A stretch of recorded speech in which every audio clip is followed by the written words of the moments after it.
At the beginning of this year, I quit caffeine and sugar for 3 months. And this is why. Even if I love the taste and smell of coffee and eating sweets, 3 months ago I had a health condition that required me to take pills every day for 3 months. I feel good now and the problem that I had got solved. But back then I didn't know I have these restrictions because the doctor that prescribed the pills didn't mention that I'm not allowed to consume caffeine or eat sugar. How I notice it is that my heart rate went 45% up during the day and 25% up during the night without doing any physical exercises. And one day I decided to read that long label that all pills have, and then is when I read that during the treatment I need to restrain from consuming caffeine and sugar. Great. And here I was, no caffeine and no sugar for 3 months. But I survived. All this experiment that probably I wouldn't have done otherwise taught me that I can survive without caffeine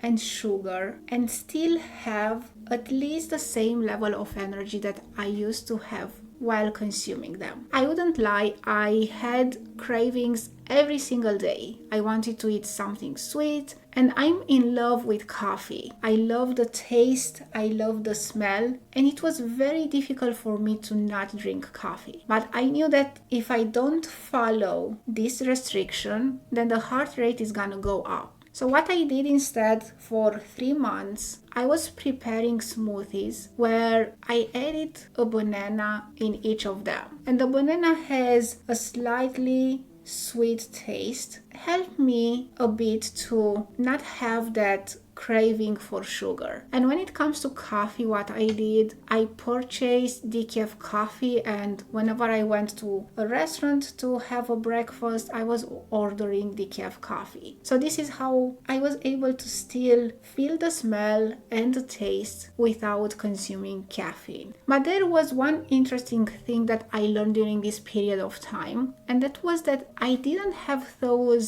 energy spikes during the day. You know, when you drink coffee, you feel energized, and then you feel tired, and then you might want to prepare another cup of coffee and feel energized again and then tired. And the same thing it is with sugar. When we consume sugar, we have that energy for a period of time, and then we get tired, and then we are again energized and get tired, and that fluctuation during the day was something that I did not have anymore while I was not consuming caffeine or sugar. And I've done some research, and studies shows that caffeine in general and sugar gives you those spikes. Now, of course, after that period of time ended and I was able to consume again caffeine and sugar in smaller increments, I started to drink a coffee per day or eat something like a chocolate or a donut. And I'm not that type of person that consumes a lot of caffeine per day. I drink a coffee in the morning and then I restrain myself from drinking more coffee. But when it comes to caffeine, I notice that there are not so many people that are aware that there are other things that contains caffeine, and coffee is just one of them. For example, black tea or green tea or even chocolate, they contain a huge amount of caffeine. So what I recommend is that to get a clear picture of how much caffeine you consume per day is to try to read the labels and see that amount of caffeine that it is written there. And the same thing applies for sugar, is that sometimes I prefer to prepare something sweet at home because I have control on the amount of sugar that I put into, rather than buying from the supermarket that might contain a lot of sugar. One thing that I learned is that we can easily build a routine when we are forced to, and then we can easily go back to the old habits when we don't feel that constrained anymore. That's it for this video. Thank you so much for watching it, and I'd love to hear from you in the comments down below. What is your experience with caffeine and sugar?